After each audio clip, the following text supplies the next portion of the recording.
Hello friends, எல்லாருக்கும் வணக்கம். இன்றைக்கி ஒரு இன்ட்ரெஸ்டிங்கான வீடியோ தான் பார்க்க போகிறோம். முளைக்கட்டின பச்சை பயிரில் ரைஸ் செய்கிறது எப்படின்னு சொல்லி நான் உங்களுக்கு செஞ்சு காமிக்கிறேன். இந்த ரைஸு நிமிஷமாக செஞ்சிடலாம். அதுக்கு முன்னாடி என்னுடைய சேனல் முதல் முறையாக பார்க்குறவங்களா இருந்தால் சப்ஸ்கிரைப் பண்ணிவிட்டு பாருங்கள். பக்கத்துலேயே ஆல்னு பெல் ஐக்கான் இருக்கும், அதையும் நீங்கள் கிளிக் பண்ணிட்டீங்கன்னா நான் போடுற அடுத்தடுத்த வீடியோ உங்களுக்கு நோட்டிஃபிகேஷன் உடனே கிடைச்சிடும். வாங்க இப்போ எப்படி செய்கிறதுன்னு சொல்லி பார்க்கலாம். வீடியோவை முழுமையாக ஸ்கிப் பண்ணாமல் பாருங்கள். அப்போ தான் உங்களுக்கு இது மாதிரியெல்லாம் எப்படி ஹெல்த்தியாக செய்யணுங்கிறது தெரிய வரும். இப்போ பாருங்கள், பன்னீர் கொஞ்சம் நல்லா நான் ஆயிலில் ஃப்ரை பண்ணி எடுத்து வச்சுக்கிறேன். இதுக்கு தேவையான பொருட்கள் லிஸ்ட்டில் பன்னீரும் வேணும். ஃப்ரை பண்ண பன்னீரை இது மாதிரி நான் தண்ணியில் தான் போட்டு வச்சுக்குவேன். அப்போ தான் டைட் ஆகாமல் ரப்பர் மாதிரி ஆகாமல் நல்லா சாஃப்டாகவே இருக்கும்.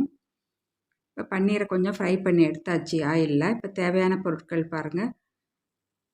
முளைக்கட்டின பச்சை பயிறு உங்களுக்கு எவ்வளோ வேணுமோ அவ்வளோ போட்டு முளைக்கட்டிக்கலாம்.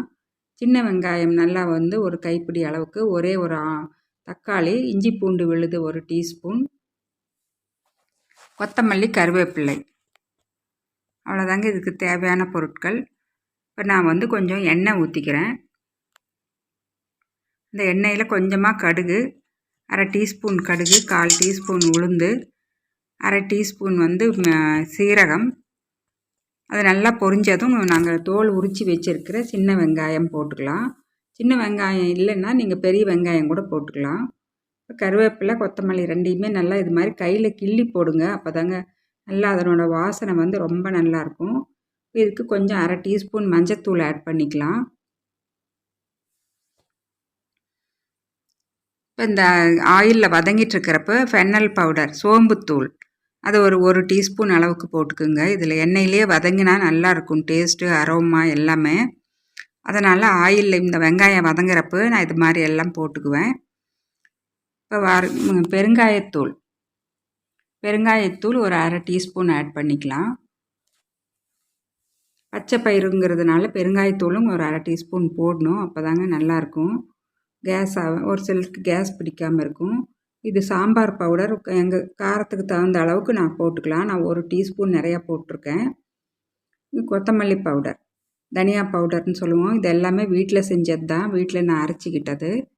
அதையும் இந்த ஆயிலே நல்லா வதங்கி ஒரே ஒரு தக்காளியை குட்டியாக நறுக்கி அதையும் இதோட போட்டுக்கலாம். இப்போ இதுக்கு தேவையான உப்பு, ஆனியனுக்கும் தக்காளிக்கும் மட்டும் தேவையான அளவு உப்பு ஆட் பண்ணி கொஞ்சம் நேரம் நாங்கள் மூடி வச்சோம்னா தக்காளி வெங்காயம் நல்லா வதங்கி வரும்.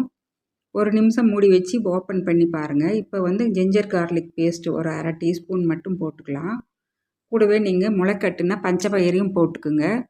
அதை நல்லா கிளறி விட்டுக்கலாம். நல்லா கிளறி விட்டால் தான் உங்களுக்கு அடி பிடிக்காமையும் இருக்கும். பச்சை பயிர் இது மாதிரி முளைப்பு வந்த வரைக்குமே நல்லா டேஸ்ட்டாக இருக்கும். ஒரே 1 நிமிஷம் மட்டும் மூடி வைக்கலாம். அந்த பச்சை வாசனை, இஞ்சி பூண்டோட பச்சை வாசனை போகணும். நல்லா 1 நிமிஷம் கழித்து திறந்து பார்த்திங்கன்னா பாருங்கள், அந்த வாசனை கம்ப்ளீட்டாகவே ரிமூவ் ஆகிருக்கும். இப்போ நான் கொஞ்சமாக ஒரே 1 டீஸ்பூன் மட்டும் நெய் ஆட் பண்ணிக்கிறேன். நெய் ஆட் பண்ணிக்கிட்டிங்கன்னா இந்த பச்சை பயிரில் நல்லா மிங்கிள் ஆகி நல்லா வாசனையாக டேஸ்ட்டாக இருக்கும். இப்போ நான் சீரக சம்பா அரிசியில் தான் செய்கிறேன். தண்ணி நல்லா வடிச்சிட்டேன், கழுவிட்டு தண்ணியை வடிச்சிட்டு தண்ணி இல்லாமல் இப்படி இது மாதிரி போட்டு நல்லா நீங்கள் 1 நிமிஷம் நல்லா ஃப்ரை பண்ணிக்கிங்க. அரிசியும் அந்த நெய்யில் நல்லா வறுபட்டு நல்லா வாசனையாக இருக்கும். அதுக்காக தான் இது மாதிரி செஞ்சுக்க சொல்கிறேன். உங்களுக்கு சாப்பாடும் நல்லா உதிரி உதிரியாக கிடைக்கும். இந்த மாதிரி நெய்யில் நீங்கள் அரிசியை வறுத்துட்டு போட்டு செய்கிறப்ப கூட கொஞ்சம் கருவேப்பிலை, கொத்தமல்லியும் போட்டுக்கிட்டேன். நல்லா கிளறி விட்டுக்கலாம். அடுப்பு நீங்கள் லோ ஃப்ளேம்லேயே வச்சுக்கோங்க, அடி பிடிக்காமல் இருக்கணும். தண்ணி நான் கொதிக்க வச்ச தண்ணி தான் ஊற்றுவேன். ஒரு டம்ளருக்கு 2 டம்ளர் தண்ணி அளவு, 1:1 தான்.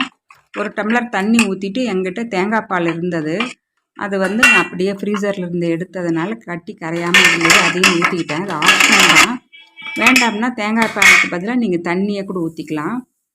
தேங்காய் பால் ஊற்றியும் செய்யலாம், அதுவும் நல்லா டேஸ்ட்டாக இருக்கும்.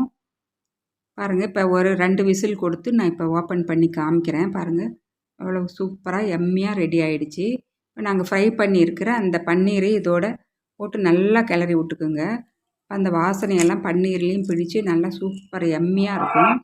ஃபைனல் ஸ்டேஜில் இது மாதிரி கொஞ்சம் கருவேப்பிலை, கொத்தமல்லி, 1 டீஸ்பூன் அளவுக்கு நெய் அதையும் நீங்கள் இப்போ உருக்குன நெய் போட்டாலும் சரி, நீங்கள் கட்டியாக இருக்கிற நெய் இருந்தாலும் போட்டுக்கலாம். போட்டு நல்லா கிளறி விட்டுங்க. ஃபைனல் ஸ்டேஜில் ஃப்ரெஷ் லீவ்ஸ் போடுறது நல்ல ஒரு அரோமா கொடுக்கும். நெய்யும் அதே மாதிரி கடைசியாக நீங்கள் இது மாதிரி கொஞ்சமாக ஊற்றி நீங்கள் கிளறி விட்டுடுங்க. அவ்வளோ சூப்பராக இருக்கும். இந்த ஹெல்த்துக்கு ரொம்ப நல்லது பச்சை பயிறு. பச்சை பயிரில் அவ்வளோ பெரிய மருத்துவ குணமெல்லாம் இருக்குதுன்னு உங்களுக்கே தெரியும். நிறையா நான் சொல்லியிருக்கேன். முளைக்கட்டின பச்சை பயிரை முளைக்கட்டுறது எப்படின்னு சொல்லி ஒரு வீடியோவே போட்டிருக்கேன். அதோட லிங்க்கும் நான் உங்களுக்கு வேணும்னா டிஸ்கிரிப்ஷன் பாக்ஸில் கொடுக்குறேன். செக் பண்ணி பார்த்துக்குங்க.